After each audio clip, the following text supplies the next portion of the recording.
I'm going through Exodus right now. It's one of the 3 books that I'm going through in my daily devotion. And I'm in Exodus, what was it this morning? 19. And in verse 4 it says this. It says, "You have seen what I did to the Egyptians and how I bore you on eagle's wings and brought you to myself."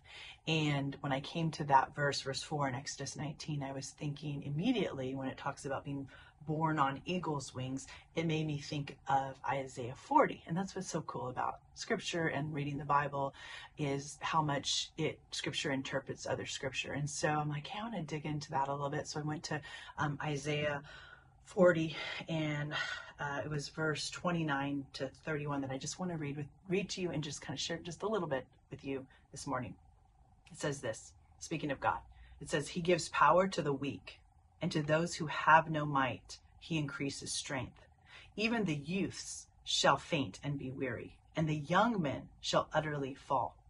But those who wait on the Lord shall renew their strength.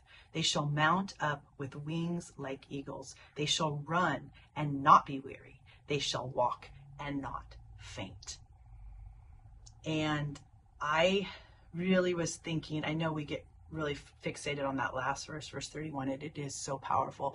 But the part that struck me even before that was verse 30, when it says, "Even the youth shall faint and be weary, and the young man shall utterly fall." And I like that because, you know what? I turned 50 this year, and I'm getting old and tired. And I remember my grandpa telling me when I was young, he said, you know, the worst thing about getting old is that in your mind, you don't feel old. You still feel so young, but your body reminds you on a daily basis of how old you actually are. And so when I read that verse in verse 30, where it says, even the youths, I was like, wow, so even the young people, they get tired and they get worn out. But the key here, I love this, in verse 31 goes, "But those," and there's such a good contrast there. It goes, okay, so you look at the young people, and in our, in our flesh, we're like, man, it'd be so cool to be young, and I've gained so much wisdom, and then I would have like the energy to do all the things that I want to do and for the Lord and just serve him. And he says, but wait a second here, "But those who wait on the Lord shall renew their strength." He's saying, hey, I'm going to offer you something that's better, strength that is better than you had when you were even young.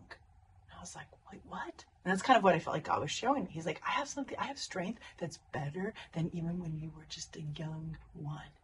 He's like, this is the key to strength and vitality in your latter years. What's the key? Those who wait on the Lord.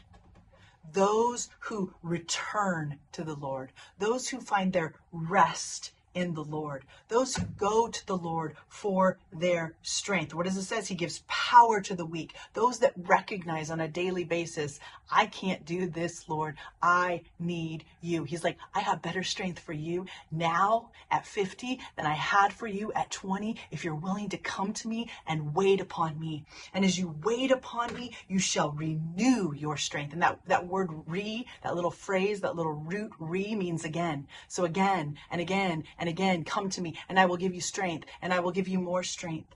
And you shall mount up with wings like eagles, and you shall run and not be weary, and you shall walk and not faint.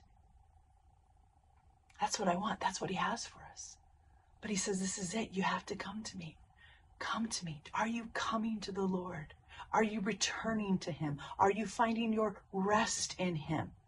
Because if you will, he promises even greater strength for this day than you had when you were 20 years old. So God bless you.